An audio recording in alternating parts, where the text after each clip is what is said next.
سامعین سے گزارش کی جاتی ہے کہ ہمارے سارے چینلز الیکونٹ ادب ایکسٹراس، سوارڈ آف حق چینل اور اتحاد الانصار چینل میں جن آڈیو بکس اور سیریز کو مکمل کیا جا چکا ہے، ان سب کا مطالعہ ہمارے پلے لسٹ سیکشن سے کریں اور ان آڈیو بکس اور سیریز کو آپ اپنے دوست و احباب میں شیئر کرتے رہیں، اور ہمارے سوشل میڈیا پلیٹ فارمز کے لنکس ڈسکرپشن میں دیے گئے ہیں، ہمیں سبسکرائب اور فالو ضرور کریں۔ جزاک اللہ۔ بسم اللہ الرحمن الرحیم۔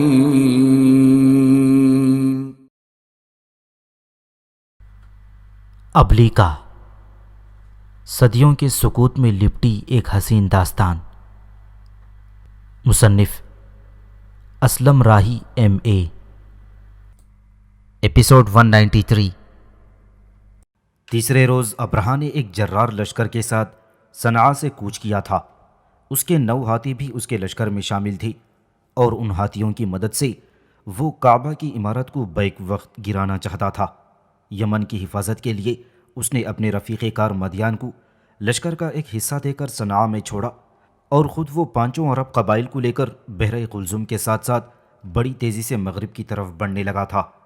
یمن کے کوہستانی سلسلے سے نکل کر جب وہ صحرا میں داخل ہوا تو اس وقت سورج غروب ہو گیا تھا۔ فضاؤں میں تاریکی پھیل گئی تھی۔ اس تاریکی میں سے صحرا کے اندر سے اچانک نفیل اپنے لشکر کے ساتھ نمودار ہوا، اور ابرہہ کے دور دور تک پھیلے ہوئے لشکر کے پچھلے حصے پر اس نے شبخون مار دیا۔ نفیل بن حبیب اپنے لشکر کے ساتھ ابرہہ کے لشکر کے پچھلے حصے میں یوں گھستا چلا گیا تھا کہ جیسے کوئی تیز نوکدھار خنجر کسی نے تربوز میں دے مارا ہو، اور اس کے ساتھ ہی عرب اور اونٹوں کے ہدی خوان بھی اسی کی طرح شعلہ پیراہن بن کر ان پر ٹوٹ پڑے تھے۔ صحرا کے اس حصے میں ایک شورش محشر برپا ہو گئی تھی۔ نفیل کی رہنمائی میں خانہ بدوش عربوں کے حملے میں ایک عجیب سا سما اور انوکھا سرور تھا۔ وہ بگولے سے طوفان بن کر چھا گئے تھے، اور یوں بپھر گئے تھے کہ جیسے کوئی چشم یزداں اور ملک کا آشنا الہامی قوتوں کے زیر اثر ظلمتوں کے کوہستانوں اور اندھیروں کو منور کرنے کے لیے اترا ہو۔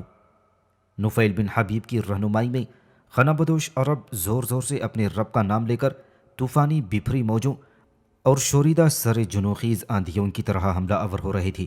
ان کی آوازیں گرج کی طرح وزنی اور تلواریں چمکتے شعلوں کی طرح ابھر اور ڈوب رہی تھیں۔ جب تک ابرہہ سنبھل کر اس لشکر کے حصے کی مدد کو پہنچتا، اس وقت تک نفیل اس کے سینکڑوں نوجوانوں کو کاٹ کر بے نشان جھونکوں کی طرح صحرا کے اندر غائب ہو گیا تھا۔ لگتا تھا کوئی نوری جھرنا ہو جو اپنا کام کر کے خاموش ہو گیا ہو، یا کوئی سپنوں کی قوت، یا کوئی پراسرار سایہ ہو جو اندھیرے کی چھاتی ہی میں تحلیل ہو کر رہ گیا ہو۔ ابرہہ کے لشکر نے تھوڑی دور تک نفیل کا تعاقب کیا، لیکن جب وہ اسے نہ پا سکے تو مایوس اور نامراد واپس لوٹ گئے۔ ابرہہ نے کسی اور شبخون سے بچنے کے لیے وہاں اپنے لشکر کو پڑاؤ کرنے کا حکم دے دیا تھا۔ 5 خانہ بدوش عرب قبائل بھی ابرہہ کے لشکر کے شمال میں خیمہ زن ہو گئے تھے، اور ابرہہ نفیل کے اس کامیاب شبخون پر ایک طرح سے تل ملا اٹھا تھا۔ نبطیہ تقریباً کسی متوحش ہرنی کی طرح بھاگتی ہوئی نفیل کی ماں کے خیمے میں داخل ہو گئی۔ اس وقت نفیل کی ماں زہرہ بنت کلاب اور بہن جندلہ بنت حبیب دونوں اپنے خیمے میں افسردہ، مغموم اور پریشان بیٹھی ہوئی تھیں۔ ان دونوں ماں بیٹی کو یہ تو خبر ہو گئی تھی کہ ابرہہ کے لشکر پر نفیل نے شبخون مارا ہے، لیکن کسی نے انہیں یہ نہیں بتایا تھا کہ اس شبخون کا نتیجہ کیا نکلا۔ وہ یہ بھی نہیں جانتی تھیں کہ شبخون مارنے کے بعد نفیل اس وقت کہاں ہے۔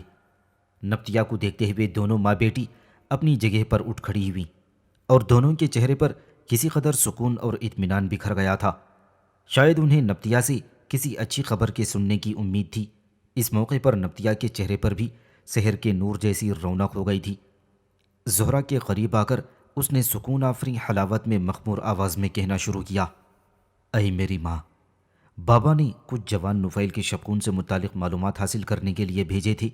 انہوں نے واپس آ کر بابا کو بتایا ہی کہ نفیل نے ابرہہ کے لشکر پر کامیاب شبخون مارا ہے، اور وہ ابرہہ کے سینکڑوں لشکریوں کو کاٹ کر بھول بھلائیوں میں غائب ہو گیا ہے۔ نبطیہ سے نفیل کے متعلق یہ خبر سننے کے بعد نفیل کی بہن جندلہ کے ہونٹوں پر گہری مسکراہٹ پھیل گئی تھی، اور وہ خوشی میں آگے بڑھ کر والہانہ انداز میں نبطیہ سے لپٹ گئی تھی، جبکہ زہرہ بنت کلاب کے چہرے پر بھی سکون ہی سکون تھا۔ پھر اس نے بھی آگے بڑھ کر پہلے نبطیہ کی پیشانی چومی، اس کے بعد اس نے کہنا شروع کیا، اے میری بیٹی، میری بچی، ابراہیم کا رب تمہیں اور نفیل کو خوش اور سلامت رکھے۔ مجھے فخر ہے کہ میرا بیٹا ابرہہ کے قلب کافر پر ضرب لگانے میں کامیاب رہا ہے۔ کاش اب تک مشرقی، مغربی اور شمالی صحرا کے قبائل جاگ چکے ہوتے تو ابرہہ کو کعبے کی طرف بڑھنے سے یقیناً روک کر رکھ دیتے۔ یہاں تک کہنے کے بعد نفیل کی ماں تھوڑی دیر کے لیے رکی، پھر وہ اپنا سلسلہ کلام جاری رکھتے ہوئے کہنے لگی، نبطیہ میری بیٹی، اگر جنوب سے شمال تک راستے میں بنو ازد، بنو قارد، بنو عماد، بنو کندہ، بنو ہمدان، بنو مراح، بنو حنفیہ، بنو حزیل، بنو تمیم، بنو عبد القیس، بنو بکر، بنو طوئی، بنو کلب، بنو سلیم اور دیگر کئی خانہ بدوش قبائل صحرائے عرب میں اپنے خیموں کے ساتھ یوں پڑے ہیں جیسے آسمان پر ستارے ہوں، اگر یہ سب اٹھ کھڑے ہوں تو جس طرح ستارے آسمان کو روشن کر دیتے ہیں اس طرح یہ بھی ابرہہ کی تاریکی اور بدی کو مٹا سکتے ہیں۔ کاش یہ درد مندان کعبہ اب تک ایک ہو کر ابرہہ کے لیے سد راہ بن چکے ہوتے۔ زہرہ بنت کلاب چند ثانیوں تک سوچتی رہی، پھر اس نے نبطیہ سے کہا، دیکھو میری بیٹی، تو آج رات یہیں رہ، نفیل کی جدائی میں تیری موجودگی میرے لیے سکون کا باعث ہوگی۔ جواب میں نبطیہ نے خوشی کا اظہار کرتے ہوئے کہنا شروع کیا، میری ماں، میں خود بھی بابا سے کہہ کر آئی ہوں کہ آج کی رات میں آپ لوگوں کے پاس رہوں گی۔ پھر وہ تینوں خیمے کے اندر جلتی آگ کے پاس بیٹھ کر ابرہہ کی وجہ سے رونما ہونے والے حالات پر گفتگو کرنے لگی تھیں۔ دوسرے روز صبح ہی صبح ابرہہ نے اپنے لشکر اور عرب قبائل کے ساتھ وہاں سے کوچ کیا۔ دوپہر کے قریب جب وہ صحرائے تہامہ کے اندر سے گزر رہے تھے، اچانک ریت کے ٹیلوں کے اندر سے نفیل بن حبیب اپنے لشکر کے ساتھ نمودار ہوا اور ابرہہ کے لشکر پر اس نے حملہ کر دیا تھا۔ ابرہہ اس بار اپنے لشکر کے پچھلے حصے میں تھا۔ اس نے یہ احتیاط اس غرض سے کی تھی کہ اگر نفیل بن حبیب حملہ آور ہو تو اس سے نمٹا جا سکے، لیکن اس موقع پر نفیل بن حبیب نے دانش مندی کا ثبوت دیا اور وہ پچھلے حصے کے بجائے ابرہہ کے لشکر کے اگلے حصے پر حملہ آور ہوا تھا۔ اس بار بھی نفیل بن حبیب نے ابرہہ کے لشکر کے سینکڑوں افراد کو کاٹ کر رکھ دیا تھا۔ صحرا کی ریت خون آلود اور ابرہہ کے لشکریوں میں خوف و ہراس پھیلا کر رکھ دیا تھا۔ ابرہہ کے لشکر میں کچھ لوگ ایسے بھی تھے جو خانہ کعبہ پر حملے کے سخت خلاف تھے، لہٰذا نفیل بن حبیب جب ان پر شبخون مارتا یا حملہ آور ہوتا تو وہ دل و جان سے اس کا مقابلہ نہ کرتے بلکہ احتیاطاً پیچھے ہٹ جایا کرتے تھے۔ نفیل ابرہہ کے لشکر پر کاری ضربیں لگانے کے بعد جب واپس ہوا تو ابرہہ کے انتہا پسند لشکریوں نے اس کا تعاقب کیا۔ ریت کے بڑے بڑے اور قدیم ٹیلوں پر مشتمل صحرا ان کے لیے اجنبی تھا، جبکہ نفیل ان صحرائی راستوں سے خوب واقف تھا، جس کے نتیجے میں یہ تعاقب بھی ناکام رہا اور نفیل ایک بار پھر کامیاب ضرب لگانے کے بعد اپنا لشکر بچا کر نکل گیا تھا۔ ابرہہ کے پاس سوائے اپنے مرنے والے لشکریوں کی لاشوں پر آہیں بھرنے اور تل ملانے کے علاوہ کچھ بھی نہ رہ گیا تھا۔ نفیل تو بہرحال اپنا کام کر کے جا چکا تھا۔ ابرہہ آگے بڑھتا رہا یہاں تک کہ اس نے طائف کے کوہستانی سلسلے میں جا کر قیام کیا۔ نفیل کے حملوں اور شبخون سے محفوظ رہنے کے لیے اس نے یہاں ایک ترکیب چلائی جو خوب کامیاب رہی۔ اس نے کوہستانی سلسلے میں چاروں طرف اپنے لشکر کے کچھ حصے پھیلا دیے تھے جن میں کمند پھینکنے کے ماہر بھی شامل تھے۔ انہیں ابرہہ نے ہدایت کی کہ جب نفیل حملہ آور ہو تو اس پر کمند پھینک کر اسے گرفتار کر لیا جائے، اور یہی ہوا، اس لیے کہ نفیل بن حبیب جب ابرہہ کے لشکر پر حملہ آور ہونے کو آیا تو گھات میں بیٹھے ہوئے ابرہہ کے لشکری مختلف حصوں سے اس کے ساتھیوں پر ٹوٹ پڑے۔ کوہستان طائف میں ہولناک جنگ ہوئی۔ قریب تھا کہ نفیل ابرہہ کے لشکریوں کو مار مار کر بھگا دے۔ ابرہہ کے ایک لشکری کو نفیل کے قریب جانے کا موقع مل گیا۔ اس نے نفیل پر کمند پھینک کر اسے کھینچ لیا۔ نفیل اپنے گھوڑے سے گر گیا۔ اس کا گرنا تھا کہ اس کے ساتھی خانہ بدوش عرب اپنا دفاع کرنے کی خاطر بھاگ گئے۔ ابرہہ کے ساتھیوں نے نفیل کو لوہے کی بھاری اور وزنی زنجیروں میں جکڑ لیا تھا۔ ابرہہ نے وہیں لشکر اور قبائل کو پڑاؤ کرنے کا حکم دے دیا۔ ابرہہ کا خیمہ نصب ہو گیا تو نفیل بن حبیب کو اس کے سامنے پیش کیا گیا۔ جس وقت نفیل بن حبیب اس کے خیمے میں داخل ہوا اس وقت ابرہہ اپنے سنہری تخت پر بیٹھا ہوا تھا۔ ابرہہ کے سپاہیوں نے نفیل کو اس نے سامنے لا کھڑا کیا۔ اس وقت وہ زنجیروں میں جکڑا ہوا تھا۔ پھر بھی ابرہہ کے آگے پیچھے اور دائیں بائیں محافظ کھڑے ہوئے تھے کہ مبادا کہیں نفیل حملہ نہ کر دے۔ ابرہہ چند ثانیوں تک زنجیروں میں جکڑے ہوئے نفیل کی طرف دیکھتا رہا، پھر اس نے بڑے نرم لہجے میں پوچھا، اے خانہ بدوش محسن، میرے کس فعل اور عمل نے تمہیں میرے خلاف بغاوت اور سرکشی کرنے پر آمادہ کیا ہے؟ جواب میں نفیل بن حبیب نے ابرہہ کو کھا جانے والے انداز میں دیکھتے ہوئے انتہائی شوریلی اور غصیلی آواز میں کہنا شروع کیا، ابرہہ، کیا تمہارا یہ ارادہ ہی تمہاری تباہی اور بربادی کا پیش خیمہ نہیں رہا کہ تم کعبے پر حملہ آور ہو رہے ہو؟ وہ خدا کا گھر ہے۔ اس پر ابرہہ نے نرم اور دھیمے لہجے میں کہنا شروع کیا، کیا تم سمجھتے ہو کہ اس طرح دن کے وقت حملہ آور ہو کر یا شبخون مار کر مجھے اس ارادے سے باز رکھ سکتے ہو؟ ہرگز نہیں۔ تمہارے ساتھ کل 5000 جوان ہیں اور یہ میرے لشکر کا 30واں حصہ بھی نہیں۔ تم ناحق میرے خلاف صف آرا ہوئے ہو۔ اگر میں چاہتا تو تمہاری گردن اڑا سکتا تھا، لیکن میں نے ایسا نہ کیا۔ تم میرے محسن ہو اور ابو سہم کے ہاتھوں تم نے میری جان بچائی ہے۔ میری موجودہ عزت و عظمت تمہاری وجہ سے ہے، اس لیے تم میرے خلاف کیسی بھی سخت اور بھیانک کارروائی کرو، میں تمہاری جان نہ لینے پر مجبور ہوں، اس لیے کہ تم میرے محسن ہو اور تم اس وقت تک میرے ساتھ ایک اسیر کی حیثیت سے رہو گے جب تک کہ میں اپنے کام کی تکمیل نہیں کر لیتا۔ اس کے بعد میں تمہیں رہا کر دوں گا اور تم آزاد ہوگی، جہاں چاہو گی جا سکو گی۔ ابرہہ یہاں تک کہتے کہتے رک گیا، کیونکہ اس کا ایک محافظ خیمے میں داخل ہوا اور اپنی کمر کو خوب خم کرتے ہوئے اور سر جھکاتے ہوئے کہنے لگا، اے میرے آقا، ہمارے جوانوں نے ایک ایسے آدمی کو پکڑا ہے جو باتوں سے مشتبہ لگتا ہے۔ وہ اس وقت خیمے سے باہر کھڑا ہے۔ اس وقت اس کے اہل خانہ اور کچھ دوسرے لوگ بھی ہیں۔ کہیں یہ دوسرے عرب قبائل کا جاسوس نہ ہو اور ہمارے لیے کوئی مصیبت نہ کھڑی کر دے۔ وہ ایسی گفتگو کرتا ہے جو عام آدمی کی سمجھ سے بالا تر ہے۔ ابرہہ اس گفتگو کے بعد تھوڑی دیر تک کچھ سوچتا رہا، پھر وہ بولا اور فیصلہ کن انداز میں کہنے لگا، اس کے ساتھیوں کو باہر ہی رہنے دو، اسے اکیلے کو ہی میرے پاس بھیجو۔ وہ محافظ باہر چلا گیا۔ تھوڑی دیر بعد اپنے ساتھ ایک ایسے عرب کو لایا جو عمر میں 40 سال کے قریب ہوگا، لمبا جسم خوب بھرا ہوا تھا۔ ابرہہ نے ایک غلط نگاہ اس پر ڈالی، پھر غصیلے لہجے میں اس اجنبی سے پوچھا، تم کون ہو، کہاں سے آئے ہو اور کیوں ہمارے لشکر کے گرد منڈلا رہے تھے؟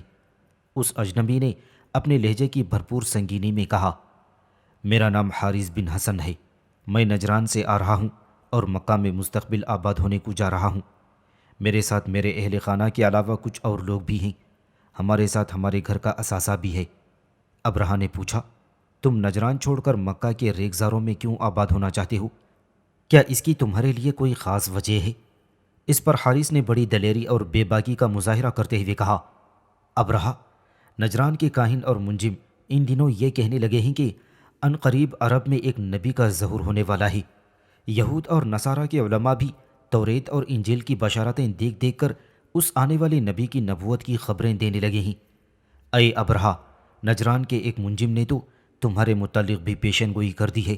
اس نے کہا ہے کہ ابرہہ ہلاک ہوگا اور اس کا لشکر عذاب کا شکار ہوگا، اور یہ واقعہ بھی اس آنے والے نبی کے ظہور کی ایک نشانی ہوگی۔ اس منجم نے یہ بھی کہا ہے کہ بعد ازاں اس کی حکومت یمن سے ختم ہو جائے گی، یہ بھی اس آنے والے رسول کی ایک نشانی ہے۔ ابرہہ نے نفیل کی طرف اشارہ کرتے ہوئے حارث سے کہا، یہ جوان جس کا نام نفیل بن حبیب ہے، کیا اس کی طرح تم بھی دین ابراہیمی کے ماننے والے ہو؟ جواب میں حارث کہنے لگا، نہیں، میں صائبی ہوں۔ ہم حضرت شیث علیہ السلام اور حضرت ادریس علیہ السلام کے پیروکار ہیں۔ ہمارا مذہب الہامی ہے۔ ہمارے یہاں 7 وقت کی نماز اور 1 مہینے کے روزے ہیں۔ ہم مرنے والے کا جنازہ بھی پڑھتے ہیں، اور ہمارے یہاں خانہ کعبہ کی بہت عزت و حرمت ہے۔ ہم صائبیوں میں ایک عیب داخل ہو گیا ہے کہ وہ آتش اور ستاروں کی پرستش کرنے لگے ہیں۔ یہ شرک ہے، اور ان کا یہ شرک اس آنے والے نبی کی ایک نشانی ہے تاکہ وہ آئے اور انہیں اس شرک سے پاک کر دے۔ ابرہہ چند ثانیوں تک سر جھکائے کچھ سوچتا رہا۔ اس نے اپنے محافظوں کی طرف دیکھتے ہوئے غضبناک حالت میں کہا، اسے لے جاؤ، اسے اس کے اہل خانہ اور ساتھیوں سمیت قیدیوں کی حیثیت سے رکھو۔ اگر میں کعبے کو مسمار کرنے میں کامیاب ہو گیا تو ان کی گردن اڑا دوں گا، اگر ایسا کرنے میں ناکام رہا تو یہ آزاد ہوگا۔ حارث نے نفیل بن حبیب کی طرف اشارہ کرتے ہوئے پوچھا، یہ کون جوان ہے جس کا نام نفیل بن حبیب پکارا گیا ہے؟ جواب میں ابرہہ نے کہا، یہ میرا محسن بھی ہے اور اس نے میرے خلاف بغاوت اور سرکشی کر دی ہے، لہذا زنجیروں میں بے بس ہے۔ اس نے 5,000 خانہ بدوش عربوں کو ساتھ ملا کر لشکر پر حملے کیے اور شبخون مارا ہے۔ یہ مجھے کعبے پر حملہ کرنے سے باز رکھنا چاہتا ہے اور اپنی اس کوشش میں ناکام ہو کر میری گرفت میں آن پھنسا ہے۔ اس پر حارث نے کچھ دیر گردن جھکا کر کچھ سوچا اور پھر چھاتی تانتے ہوئے کہا، ابرہہ، یہ جوان خوش قسمت اور سعادت مند ہے۔ اے ابرہہ، تو ہار گیا، فتح مند اور کامیاب نفیل بن حبیب ہے۔ ابرہہ نے حارث کی اس بات کا کوئی جواب نہ دیا۔ اس کا اشارہ پا کر 2 محافظ حارث کو باہر لے گئے۔ اس کے بعد ابرہہ نے 2 دوسرے محافظوں کو مخاطب کرتے ہوئے کہا، نفیل کو بھی لے جاؤ، میرے قریب ہی خیمے میں رکھو اور خیمے پر پہرا لگا دو، اس کی زنجیریں اتار دو اور خیمے میں اس کے دونوں ہاتھ پشت پر اور پاؤں بھی باندھ دو تاکہ یہ بھاگنے نہ پائے۔ اسے کھانے کو اچھے کھانے دو، ہر طرح سے اس کا خیال رکھو، اس کی حیثیت ایک معزز مہمان کی سی ہوگی۔ 2 محافظ نفیل بن حبیب کو جب وہاں سے لے جانے لگے تھے تو باہر سے ایک محافظ پھر اندر آیا اور ابرہہ سے وہ کہنے لگا، باہر خانہ بدوش عرب قبیلے کے سردار، ایک غریب خاتون جو نفیل کی ماں ہے، اور 2 لڑکیاں جن میں ایک نفیل کی منصوبہ اور ایک بہن ہے، وہ سب نفیل سے ملنا چاہتے ہیں۔ وہ ایک دم اپنے تخت سے اٹھ کھڑا ہوا اور محافظ سے کہا، نفیل کو باہر لے چلو، اسے ملنے دو۔ محافظ نفیل کو باہر لائی۔ نفیل نے دیکھا وہ 5 خانہ بدوش قبائل کے سرداروں کے علاوہ اس کی ماں زہرہ بنت کلاب، اس کی بہن جندلہ بنت کلاب اور منصوبہ نبطیہ کھڑی ہیں۔ نبطیہ کی حالت قابل دید تھی، اس کے چہرے سے ایسا لگتا تھا جیسے ابھی وہ نفیل کی حالت پر پھوٹ پھوٹ کر رو دے گی۔ زہرہ اور جندلہ دونوں بھاگ کر نفیل سے لپٹ گئی تھیں۔ اتنی دیر میں ابرہہ بھی اپنے خیمے سے باہر نکلا۔ عامر بن فہیرہ نے بڑی جرأت مندی کا مظاہرہ کرتے ہوئے اس موقع پر ابرہہ کو مخاطب کرتے ہوئے کہا، اے ابرہہ، نفیل بن حبیب کو چھوڑ دو، اسے اپنے انتقام کا نشانہ نہ بناؤ۔ اس نے تمہارے خلاف جو کچھ کیا ہے وہ اس کے ضمیر کی پکار ہے اور اس کے ایمان کی حرمت اور مذہبی جذبات کا تقاضا ہے۔ اگر اسے کچھ ہو گیا تو قبائل کے لوگ بھڑک اٹھیں گے، کسی طور پر وہ تمہارا کچھ نہ بگاڑ سکیں گے اور اپنا ہی نقصان اٹھائیں گے، لیکن اس کے دورنس نتائج میں تم بھی نہ بچ سکو گے۔ یہ ہماری آنکھ کا تارا ہے اور وہ سامنے کھڑی نبطیہ نام کی ہماری بیٹی کا منسوب ہے، جو بیچاری اس کی حالت دیکھ کر بت کی طرح خاموش ہے، لیکن اندر ہی اندر بیچاری رو رہی ہے۔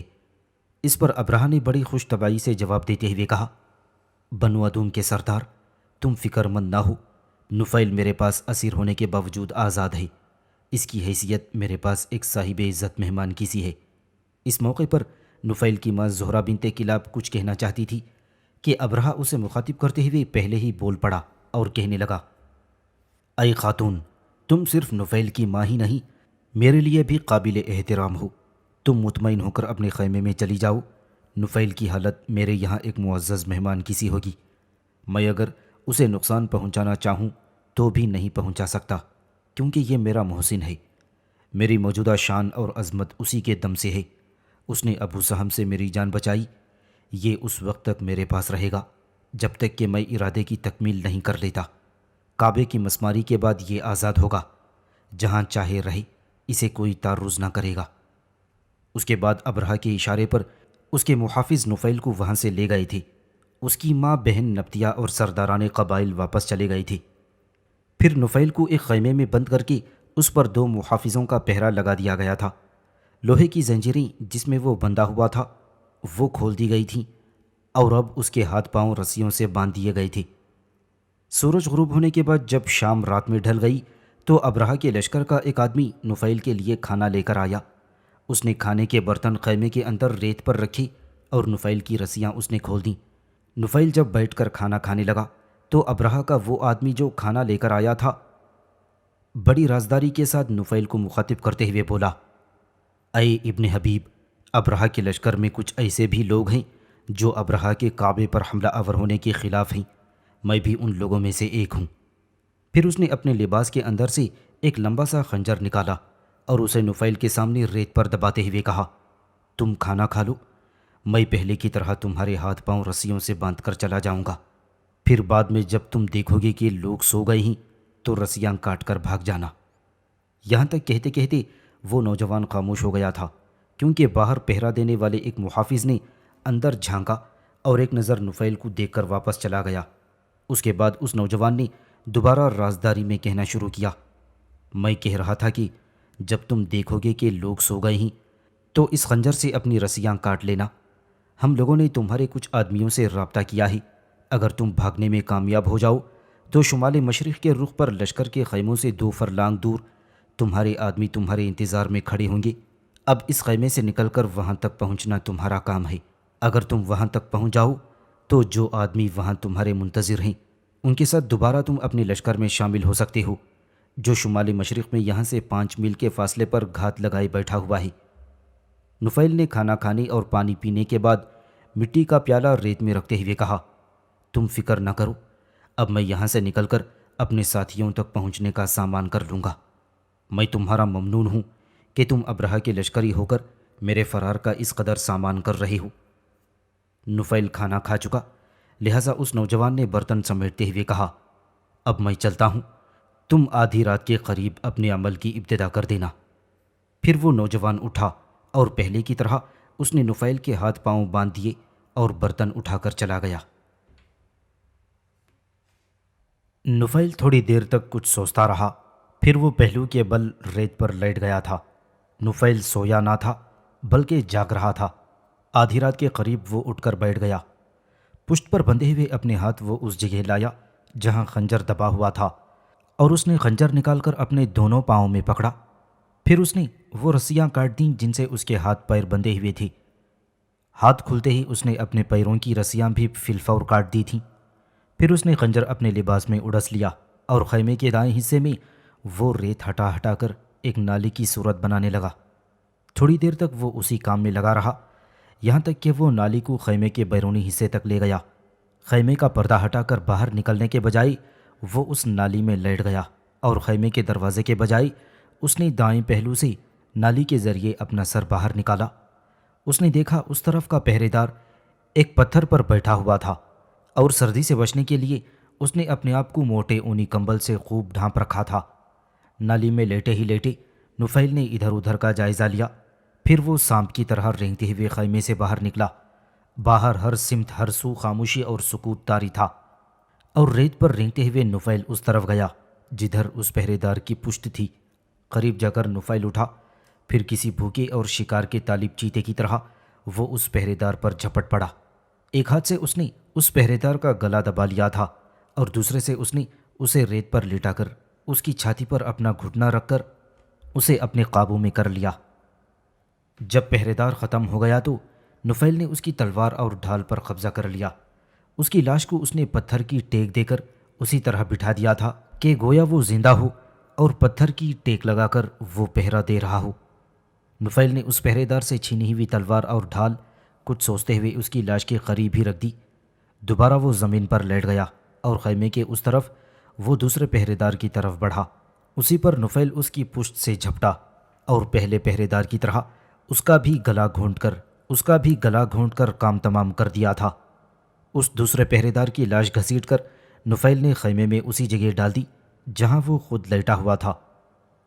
پھر وہ دوسرے پہرے دار کی تلوار اور ڈھال لے کر خیموں کے اندر ہی اندر چھپتے چھپاتی شمال مشرق کی طرف بڑھنے لگا تھا۔ ابرہہ کے لشکر کے چاروں طرف لشکر کے کچھ حصے کسی متوقع شبخون سے نمٹنے کے لیے جاگ رہے تھے۔ نفیل ان لشکریوں کی نگاہوں سے بچتا ہوا شمال مشرق کی طرف خیموں کے اس شہر سے باہر نکل گیا تھا۔ نفیل ابھی خیموں سے تھوڑی ہی دور گیا تھا کہ اس کے پیچھے بھاگ جانے اور فرار ہونے کا شور اور ہنگامہ اٹھ کھڑا ہوا۔ نفیل شمال مشرق کی طرف بھاگ کھڑا ہوا۔ ابھی وہ تھوڑی ہی دور گیا ہوگا کہ اسے اپنے پیچھے گھوڑے کے نتھنے پھڑ پھڑانے کی آواز سنائی دی۔ وہ فوراً حرکت میں آیا۔ ایک ٹیلے کی ریت ہٹا کر اس نے اپنا پورا جسم ریت میں چھپا لیا، تاہم سانس لینے کو اس نے صرف اپنی ناک باہر رہنے دیا تھا۔ تھوڑی دیر بعد پیچھے آنے والے سوار اس کے پاس سے گزرے۔ وہ تعداد میں 2 تھے۔ ان میں سے ایک نے اپنے ساتھی کو مخاطب کرتے ہوئے کہا، وہ اس طرف تو ہے ہی نہیں، ہم یوں ہی صحرا میں بھٹک رہے ہیں۔ اس وقت تک وہ بھاگ کر ضرور اپنے ساتھیوں سے جا ملا ہوگا، بڑا چالاک اور ہوشیار ہے، دیکھو 2 محافظوں کا خاتمہ کر کے بھاگ چکا ہے۔ اس پر دوسرے نے کہا، یہ سب ابرہہ کی غلطی کے باعث ہوا ہے۔ اب وہ پھر ہم پر شبخون مارنے کا سلسلہ شروع کر کے ہمارا خون خشک کرنا شروع کر دے گا۔ ابرہہ کو چاہیے تھا کہ اس کا خاتمہ کر دیتا۔ اس پر پہلے نے کہا، خاتمہ کیسے کر دے؟ یہ ابرہہ کا محسن ہے، اگر قتل کرے گا تو محسن کش کہلائے گا، کیونکہ اسی نفیل بن حبیب ہی کے باعث ابرہہ کو اقتدار نصیب ہوا تھا، ورنہ اب تک ابرہہ اس کا کام تمام کر چکا ہوتا۔ دونوں سوار باتیں کرتے ہوئے آگے چلے گئے۔ نفیل اسی طرح ریت میں اپنے آپ کو چھپائے پڑا رہا۔ وہ سوار جب کافی دور نکل گئے تو نفیل کو اپنے بائیں ہاتھ 2 انسانی ہیولے دکھائی دیے جو چند قدم ادھر ادھر چلتے اور پھر ٹھٹک کر رک جاتے۔ ان ہیولوں کی حرکات و سکنات سے پتہ چلتا تھا کہ وہ کسی کی تلاش میں رات کے وقت سرگرداں ہیں۔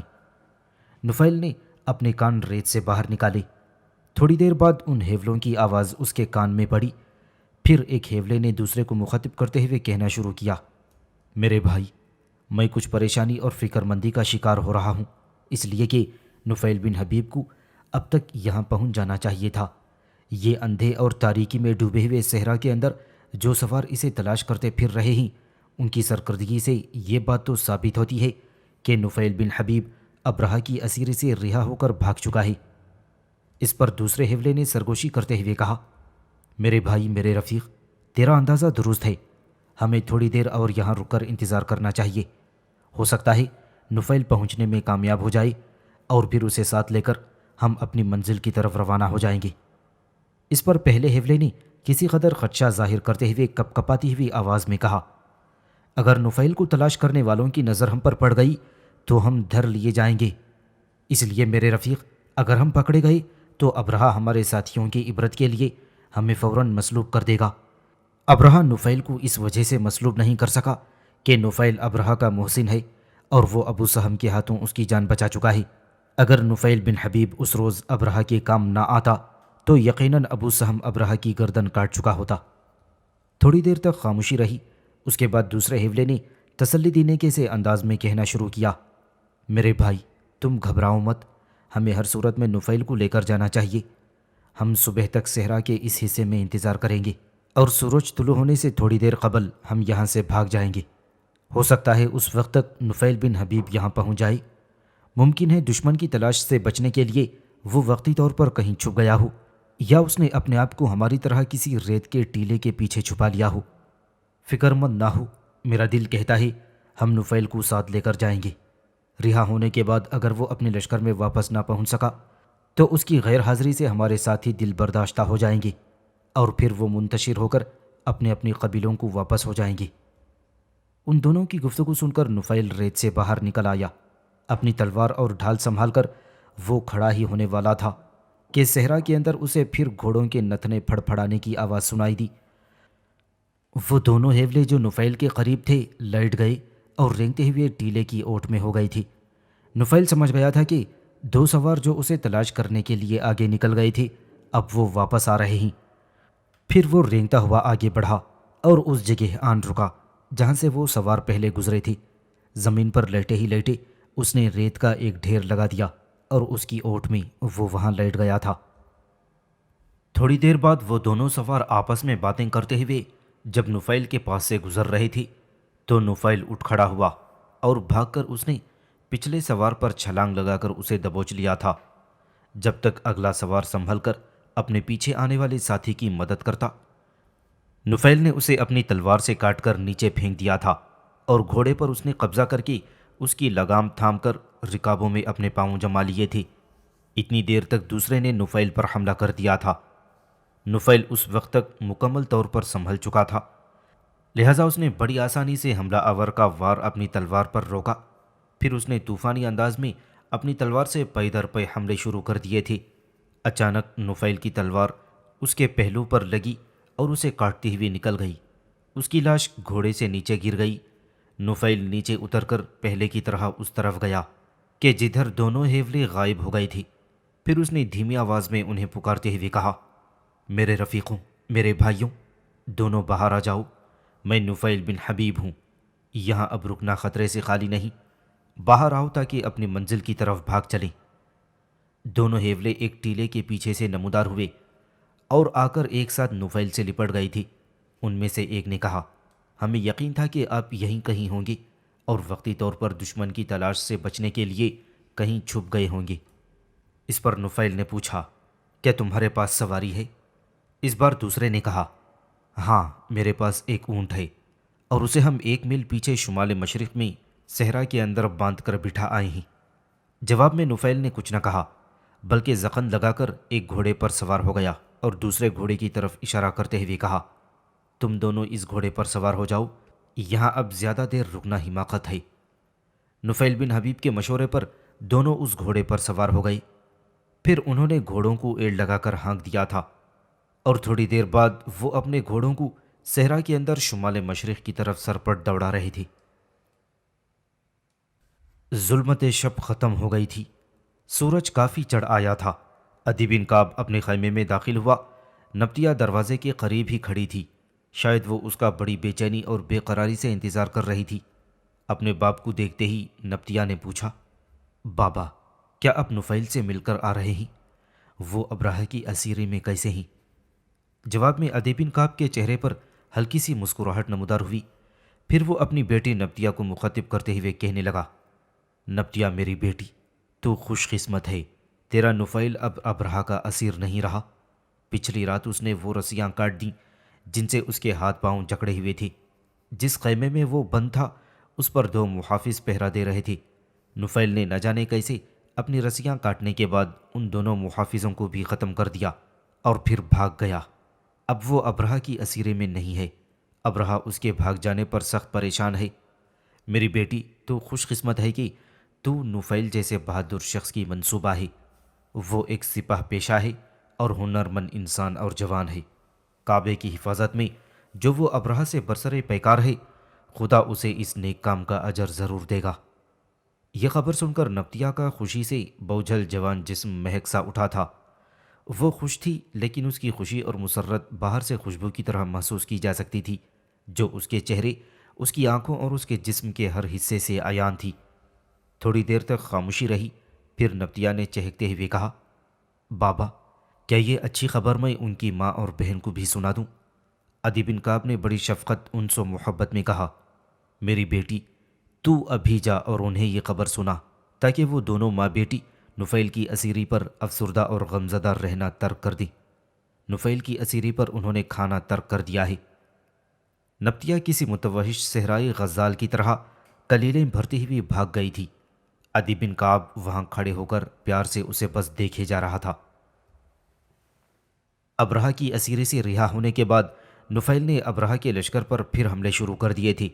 ابرہہ پر پہلا اور اچانک حملہ اس نے صحرائی تہامہ اور طائف کے درمیان کیا تھا اور دوسرا حملہ اس کے لشکر کی پشت پر طائف کے کوہستانوں میں کیا تھا۔ گو ابرہہ کے لشکر کی تعداد اس قدر زیادہ تھی کہ نفیل اس کے ارادوں سے روکنے اور کعبے پر حملہ کرنے سے باز نہ رکھ سکا۔ تاہم اس نے ابرہہ کے لشکر میں خوف و ہراس ضرور پھیلا دیا تھا۔ نفیل بن حبیب کا خیال تھا کہ اس کی دیکھا دیکھی صحرائے عرب میں پھیلے ہوئے انگنت قبائل ابرہہ کے خلاف اٹھ کھڑے ہوں گے اور ابرہہ کعبے پر حملہ کرنے سے باز رہے گا، لیکن ایسا نہ ہو سکا۔ ابرہہ اپنے لشکر کے ساتھ مکے کے قریب پہنچ گیا۔ ان نتائج سے نفیل بن حبیب بد دل ہو گیا تھا اور اس نے اپنے سارے ساتھیوں کو اپنے اپنے قبیلے میں چلے جانے کا حکم دے دیا۔ جس وقت ابرہہ اپنے لشکر کے ساتھ طائف اور مکے کے درمیان کے میدانوں میں آگے بڑھ رہا تھا، ابرہہ کا ایک افسر اپنا گھوڑا دوڑاتا ہوا ابرہہ کے قریب آیا۔ اس وقت ابھی سورج طلوع نہ ہوا تھا، فضاؤں میں اندھیرا چھایا ہوا تھا۔ ابرہہ کے اس افسر نے ابرہہ کو مخاطب کرتے ہوئے کہا، میرے آقا، میں آپ سے ایک خوشخبری کہنے آیا ہوں۔ نفیل بن حبیب نے اپنے ساتھیوں کو منتشر کر دیا ہے اور اپنے آپ کو اس نے ہمارے حوالے کر دیا ہے۔ شاید وہ ہمیں روکنے میں کامیاب نہ ہو کر دل برداشتہ ہو گیا ہے۔ وہ اس وقت اپنے گھوڑے سمیت ہماری گرفت میں ہے اور میں نے اسے نہتہ کر کے اس پر محافظ مقرر کر دیے ہیں۔ ابرہہ نے اس پر خوشی کا اظہار کرتے ہوئے کہا، یہ بہت ہی اچھا ہوا، میں سمجھتا ہوں ہمارے سر سے ایک مصیبت ٹل گئی ہے۔ بہرحال اس پر کڑی نگاہ رکھو، مکہ اب تھوڑی ہی دور ہے، وہاں پڑاؤ کر کے میں اسے اپنے سامنے طلب کروں گا اور پھر اس سے گفتگو کروں گا۔ ابرہہ کا وہ سالار واپس لوٹ گیا۔ تھوڑی ہی دیر بعد سورج طلوع ہو گیا اور ابرہہ مکہ پہنچا۔ مکہ کے نواح میں چرنے والے بھیڑ بکریوں، گھوڑوں، اونٹوں کے ریوڑوں پر ابرہہ نے قبضہ کر لیا تھا۔ پھر اس نے نفیل بن حبیب کو طلب کیا۔ ابرہہ اپنے محل نما خیمے میں اپنے سنہری تخت پر بیٹھا ہوا تھا کہ نفیل کو اس کے سامنے پیش کیا گیا۔ ابرہہ نے کسی قدر مسکراتے ہوئے اور طنزیہ انداز میں پوچھا، کیا تم میرے لشکر پر شبخون مار کر حملے کرتے کرتے تھک گئے ہو، جو تم نے اپنے آپ کو میرے حوالے کر دیا ہے؟ اس پر نفیل نے کھا جانے والی نگاہوں سے ایک بار ابرہہ کی طرف دیکھا، پھر اس نے بڑی بے باکی سے کہا، مجھے اس کا اعتراف ہے کہ میں تم سے کعبے کی حفاظت کرنے میں ناکام رہا ہوں۔ تم اب مجھے مصلوب کر دو، میں اسے اپنی ناکامی کی سزا سمجھ کر قبول کر لوں گا، لیکن یاد رکھنا، مجھے امید ہے کہ کعبے کا رب اپنے گھر کی حفاظت ضرور کرے گا۔ اس پر ابرہہ نے کہا، نہیں، تمہیں میں مصلوب نہیں کر سکتا، تم اب بھی میرے محسن اور میرے مربی ہو، تم آزاد اور باوقار طور پر زندہ رہو، میں نے تمہاری ساری خطاؤں کو معاف کر دیا ہے۔ اور سنو، یہاں تک کہتے کہتے ابرہہ خاموش ہو گیا، کیونکہ اس کا ایک محافظ خیمے میں داخل ہوا اور اس نے کہا، میرے مالک، عبد المطلب نام کا ایک شخص آپ سے ملنے آیا ہے۔ جس کعبے کو ہم مسمار کرنے آئے ہیں وہ اس کا متولی اور نگران ہے۔ اس پر ابرہہ نے کہا، اسے اندر لاؤ۔ تھوڑی ہی دیر بعد ابرہہ کے خیمے میں ایک نہایت وجیحہ اور خوبرو، جسیم و لحیم، دراز قد کا خوبصورت جوان اندر داخل ہوا، جس کے چہرے سے فصاحت و بلاغت اور آنکھوں سے حلیم و طبعی اور شرافت عیاں تھی۔ یہ حضور صلی اللہ علیہ وسلم کے دادا شیبہ بن ہاشم تھے۔ اندر داخل ہوتے ہی عبد المطلب کی نظر نفیل بن حبیب پر پڑی تو انہوں نے چونک کر پوچھا، تم یہاں؟ پھر آگے بڑھ کر انہوں نے نفیل سے مصافحہ کیا اور کہنے لگی، دیکھو حبیب کے بیٹے، تم کعبے کی حفاظت کے لیے ابرہہ کے لشکر پر جو شبخون مارتے رہے ہو، اس کی سب داستانیں میں تمہارے قبیلے کے لوگوں سے سن چکا ہوں۔ قسم کعبے کے رب کی، تمہاری شرافت، تمہاری نجابت کا یہی تقاضا تھا، ایسا کر کے تم نے عربوں میں اپنی عزت کو اور بڑھا لیا ہے۔ پھر عبد المطلب ابرہہ کے خیمے میں ننگی زمین پر بیٹھ گئے۔ نفیل بن حبیب بھی ان کے پہلو میں بیٹھ گیا۔ ابرہہ عبد المطلب کی شخصیت سے اس قدر متاثر ہوا کہ اپنے سنہری تخت سے اتر کر وہ بھی زمین پر بیٹھ گیا اور بڑے احترام کے ساتھ اس نے عبد المطلب سے کہا، میں نے سنا ہے تم عربوں کے قاضی اور قریش کے سردار ہو۔ جواب میں عبد المطلب نے بڑی بے اعتنائی سے کہا، تم نے جو سنا ٹھیک سنا ہے۔ اس پر ابرہہ نے پوچھا، تم کس غرض سے میرے پاس آئے ہو؟ عبد المطلب کہنے لگے، اہل مکہ کے جن جانوروں پر تم نے قبضہ کر لیا ہے ان میں میرے بھی 200 اونٹ ہیں، بس تم میرے اونٹ مجھے واپس کر دو۔ ابرہہ نے برا فروختہ ہو کر کہا، جب میں نے تمہیں دیکھا تو میرے دل میں تمہارے لیے انتہائی عزت و احترام پیدا ہوا، لیکن تم نے ایک حقیر مطالبہ کر کے اس عزت کو ختم کر دیا۔ میں تو تمہارے دین کے کعبے کو نیست و نابود کرنے آیا ہوں اور تمہیں اپنی اونٹوں کی پڑی ہے۔ میں سمجھتا تھا کہ تم مجھ سے یہ التجا کرو گی کہ کعبے کو مسمار نہ کرو۔ جواب میں عبد المطلب نے کہا، اونٹ میرے تھے، اس لیے مجھے ان کی فکر ہے، جس کا کعبہ ہے وہ خود ہی اس کی فکر اور حفاظت کرے گا۔ ابرہہ نے تکبر اور تفاخر سے کہا، تمہارا خدا کعبے کو میرے ہاتھ سے بچا نہیں سکتا۔ اس پر عبد المطلب نے ناپسندیدگی اور برا فروختگی کا اظہار کرتے ہوئے کہا، تمہیں اختیار ہے جو چاہے کرو، دیکھو میرا خدا اپنے گھر کی حفاظت ضرور کرے گا۔ کیا تم نے نہیں سنا سکندر یونانی نے جبکہ وہ بابل میں مقیم تھا کعبے کی مقدس سرزمین پر حملہ آور ہونے کا ارادہ کیا تھا، لیکن جس روز اس نے ادھر کا رخ کیا تھا اس سے ایک روز قبل موت نے اسے فنا کر دیا۔ اور پھر تم نے سنا ہوگا بنو جرہم کے اوصاف اور نائلہ نے جو ایک دوسرے کو پسند کرتے تھی، دوران حج کعبے میں بدکاری کا ارادہ کیا تو ان دونوں کے چہرے مسخ ہو گئے اور دونوں پتھر کے ہو کر رہ گئے۔ اہل مکہ نے ان دونوں کے پتھر کے جسموں کو اٹھا کر ایک کو کوہ صفا اور دوسرے کو کوہ مروہ پر پھینک دیا۔ یہ دونوں بت اب بھی وہاں دیکھے جا سکتے ہیں۔ اسی کعبے کے احترام کو پامال کرنے پر میرے خدا نے بنو جرہم، بنو عمالقہ اور بنو خزاعہ کو ذلیل و رسوا کر کے رکھ دیا تھا۔ تم بھی اس فعل سے باز رہو، شاید تمہارے آخری دن آ گئے ہیں، میرا خدا تم پر کسی اور قوم کو مسلط کرنے والا ہے۔ اس پر ابرہہ نے کہا، تو پھر اپنے خداوند سے دعا کرو کہ تمہارے کعبے کو میرے حملے سے بچائے۔ عبد المطلب نے کہا، وہ خود ہی تم پر ایسا عذاب نازل کر دے گا کہ جیسا اس نے قوم لوط پر سدوم اور عمورہ شہر میں کیا تھا، اور جس طرح اس نے عاد و سمود پر سخت آندھی اور جھگڑوں کا عذاب نازل کیا تھا۔ میرا خدا وہی تو ہے جس نے حضرت ابراہیم علیہ السلام کی خاطر نمرود اور موسیٰ علیہ السلام کی خاطر فرعون کو فنا کیا تھا۔ وہ مالک الرقاب اور ذوالقوۃ المتین ہے، جس نے طوفان نوح کی صورت میں تم جیسے خطا کاروں اور فتنہ گروں کو اس زمین سے پاک کیا تھا۔ اے رفیق ابلیس، یہاں کسی کو ثبات اور دوام نہیں۔ اگر ہماری زبان چپ رہی تو کیا ہوا؟ وہ قادر لم یزل جو خدائے جن و عرش و فرش ہے، وہ تمہیں معدوم و نابود نیست و نابود کر دے گا۔ میرا رب اسیر صبح شام نہیں، وہ اس شہر کے لوگوں کو دل زدہ اور غم زدہ نہ ہونے دے گا۔ اور پھر اے ابرہا، جیسا کہ پرانے کاہن اور منجم آسمانی صحائف اور کتب کے حوالے سے یہ بتاتے آ رہے ہیں، مکہ ہی اس آخری نبی کی جائے پیدائش ہے جو رہبر خاص و عام اور فخر معجز کلام ہوگا۔ عبد المطلب جب خاموش ہوئے تو ابرہا نے کہا، جاؤ، چلے جاؤ، تمہارے اونٹ تمہیں مل جائیں گے۔ عبد المطلب نے نفیل بن حبیب کی طرف اشارہ کرتے ہوئے کہا، یہ تیری اسیری میں ہے، اسے بھی رہا کر دے۔ میں تجھے ضمانت دیتا ہوں کہ آئندہ یہ تیرے لیے خطرناک یا نقصان دہ ثابت نہ ہوگا۔ یہ کعبے کی حفاظت اور حرمت کے لیے ساری جد و جہد کرتا رہا ہے۔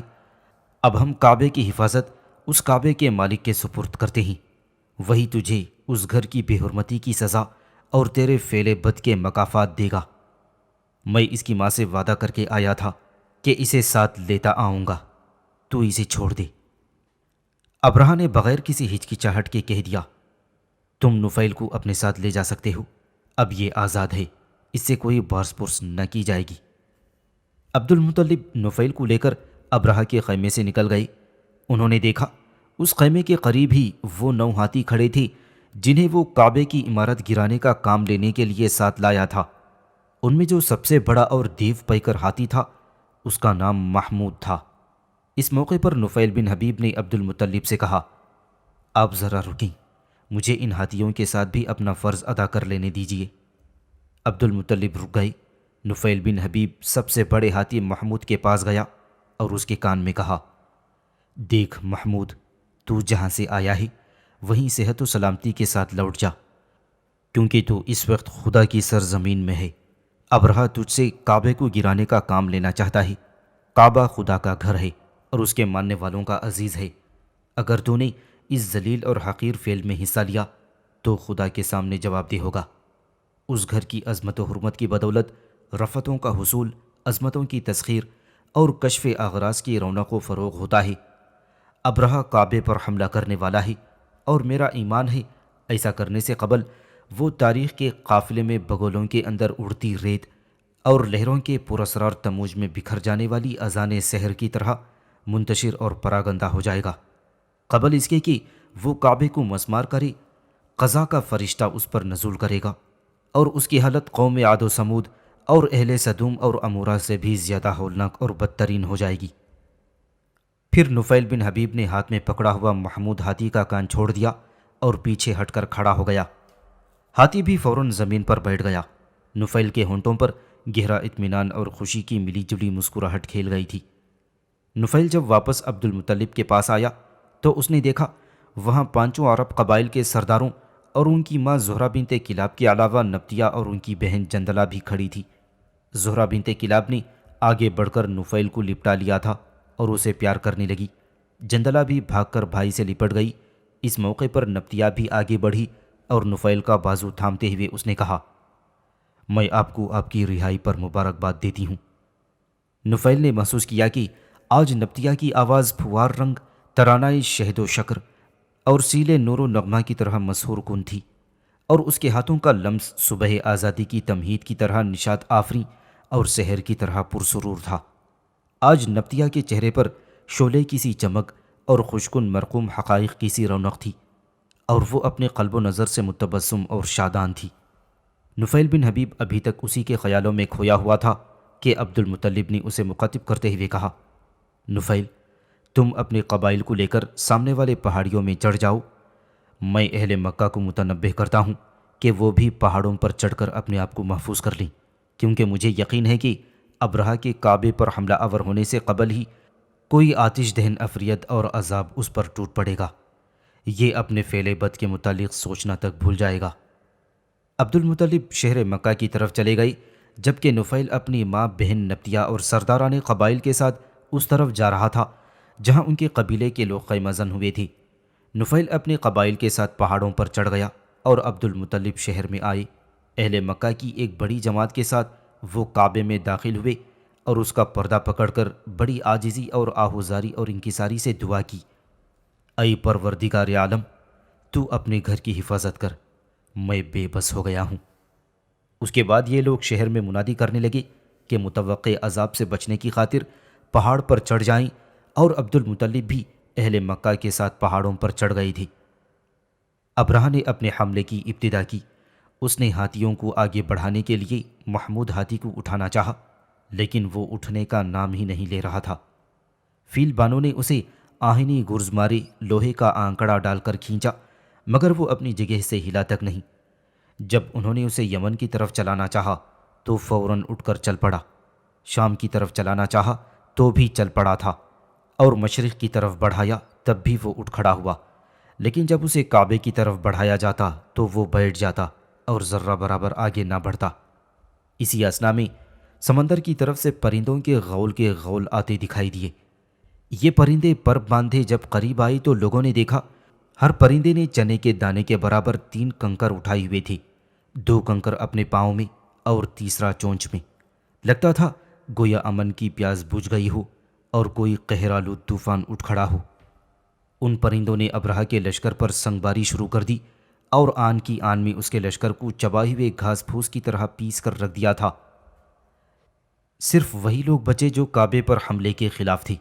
ابرہہ کے صرف 1 کنکر لگا، جس کے اثر سے اس کے جسم میں کچھ ایسا زہر پھیلا کہ اس کا سارا جسم ٹکڑے ٹکڑے ہو کر رہ گیا اور وہ واصل جہنم ہوا۔ اہل مکہ اور خانہ بدوش عرب قبائل پہاڑوں سے یہ سارا منظر دیکھ رہے تھے۔ محمود باقی بچ گیا اور واپس یمن چلا گیا تھا۔ ابرہہ اور اس کے لشکر کی تباہی اور خاتمے کے بعد طوفانی بارش ہوئی اور اس قدر پانی برسا کہ سیلاب کی صورتحال پیدا ہو گئی۔ یہ پانی ابرہہ کے تباہ شدہ لشکر کی لاشیں بہا کر سمندر کی طرف لے گیا۔ اس طرح وہ میدان پہلے کی طرح صاف ستھرا ہو گیا تھا۔ خانہ بدوش عرب قبائل نے ابرہہ کے لشکر کی تباہی پر رات بھر جشن منایا۔ اس جشن میں انہوں نے نفیل اور نبطیہ کی شادی کر دی۔ اگلے روز شکرانے کے طور پر انہوں نے کعبے کا طواف کیا اور پھر وہ آزادی اور امن کے گیت گاتے ہوئے واپس یمن کی طرف کوچ کر رہے تھے۔ یوناف اور کیرش دونوں میاں بیوی ایک روز مکے سے تقریباً 2.5 میل کے فاصلے پر جبل نور پر نمودار ہوئے۔ تھوڑی دیر تک وہ ارد گرد کا نظارہ کرتے رہے، پھر انتہائی مغموم اور تأسف بھری آواز میں یوناف نے اپنے پہلو میں کھڑی کیرش کو مخاطب کر کے کہا، کیرش، یہی وہ سرزمین ہے جس میں آنے والے آخری رسول صلی اللہ علیہ وسلم کا ظہور ہوگا۔ کاش اس رسول کے آنے تک ہم اپنی زندگی کے دنوں کا ساتھ دے سکیں، اس رسول کو دیکھ سکیں، اس پر ایمان لا سکیں اور اس کی اطاعت و فرمانبرداری اختیار کر سکیں۔ میری اس جبل نور پر کھڑے ہو کر زمین و آسمان کے مالک اور خداوند سے التجا اور التماس یہ ہے کہ وہ ہمیں اس آخری رسول تک ان سرزمینوں میں رہنا نصیب کرے۔ یہاں تک کہنے کے بعد یوناف جب خاموش ہوا تو اس کی تائید کرتے ہوئے کیرش بولی اور کہنے لگی، یوناف میرے حبیب، میرے بھی خیالات آپ جیسے ہی ہیں۔ میری بھی التماس ہے کہ خداوند ہمیں وہ دین دکھائی کہ ہم آنے والے رسول کا اتباع، اس کی فرما برداری کر سکیں۔ یوناف، کیا ایسا ممکن نہیں کہ ہم فی الحال انہی سرزمینوں میں قیام رکھیں اور دیکھیں کہ ان سرزمینوں میں کیسا انقلاب ظہور پذیر ہوتا ہے؟ یہاں تک کہنے کے بعد کیرش تھوڑی دیر کے لیے رکی، پھر وہ دوبارہ بولی اور کہنے لگی، یوناف میرے حبیب، میں نے اپنی آنکھوں سے جو کعبے کے اطراف میں یمن کے حکمران ابرہہ کا حشر دیکھا ہے، اس سے مجھے یقین ہو گیا ہے کہ یہ کعبہ جو اللہ کا گھر ہے، اس پر ظلم و زیادتی کی خاطر ہاتھ اٹھانا کوئی آسان کام نہیں۔ دیکھو یوناف، کس طرح سمندر کی طرف سے پرندے آئے، انہوں نے کنکر پھینکے اور ابرہہ کو نیست و نابود کر کے رکھ دیا۔ کاش آنے والا نبی جلد آئے اور ان سرزمینوں میں جو شرک اور بدی کے طوفان اٹھے ہوئے ہیں انہیں بھی دھو کر رکھ دے۔ کیرش شاید اس موقع پر مزید کچھ کہتی کہ اسی وقت ابلیکا نے یوناف کی گردن پر لمس دیا، لہٰذا کیرش کہتے کہتے رک گئی اور ابلیکا کو سننے کے لیے وہ یوناف کے پہلو سے پہلو ملا کر متوجہ ہو گئی تھی۔ لمس دینے کے بعد ابلیکا بولی اور کہنے لگی، یوناف، میں تمہاری اور کیرش کی باہم ساری گفتگو سن چکی ہوں۔ فی الحال تم دونوں کے ذمے کوئی ایسا کام نہیں کہ تم ان سرزمینوں سے نکل کر کہیں اور جاؤ۔ رہا سوال نتیاس کے محل کا، تو نتیاس لیوک اور اوغار تو اس کمرے میں بند ہیں اور تم گاہے گاہے انہیں اوپر سے پانی ٹپکا کر عذاب سے دوچار کرتے رہے ہو۔ اس سلسلے کو جاری رکھو، پر میں تمہیں یہ مشورہ بھی دیتی ہوں کہ فی الحال تم انہی سرزمینوں میں قیام کرو۔ ہو سکتا ہے تمہارے اس قیام کے دوران ہی خداوند ان سرزمینوں میں اپنا آخری رسول صلی اللہ علیہ وسلم مبعوث کرے، اور جب ایسا ہو تو پھر تم اس رسول کے تابع فرما بردار اور مطیع بن کر زندگی گزارنا۔ یہاں تک کہنے کے بعد ابلیکا جب خاموش ہوئی تو یوناف مسکراتے ہوئے کہنے لگا، ابلیکا، تم ٹھیک کہتی ہو۔ تمہاری آمد سے پہلے میں اور کیرش واقعی یہاں قیام کرنے سے متعلق گفتگو کر رہے تھے۔ اب جب کہ تم بھی تائید ہی کر رہی ہو تو میں مکے کی اس نواحی سرائے میں قیام کرتا ہوں جہاں اس سے پہلے میں نے قیام کیا تھا۔ ابلیکا نے یوناف کی اس تجویز سے اتفاق کیا۔ پھر اس سرائے میں قیام کرنے کے لیے یوناف اور کیرش دونوں میاں بیوی جبل نور سے اتر کر مکہ شہر کی طرف جا رہے تھے۔ ایک روز عبد المطلب مقام حجر میں سو رہے تھے کہ خواب میں کسی نے بڑے رازدارانہ اور تنبیہ آمیز انداز میں انہیں مخاطب کرتے ہوئے کہا، اے عبد المطلب، اٹھو اور طیبہ کو کھودو۔ اس خواب کے دوران عبد المطلب نے آواز دینے والے کو مخاطب کرتے ہوئے پوچھا، یہ طیبہ کیا چیز ہے؟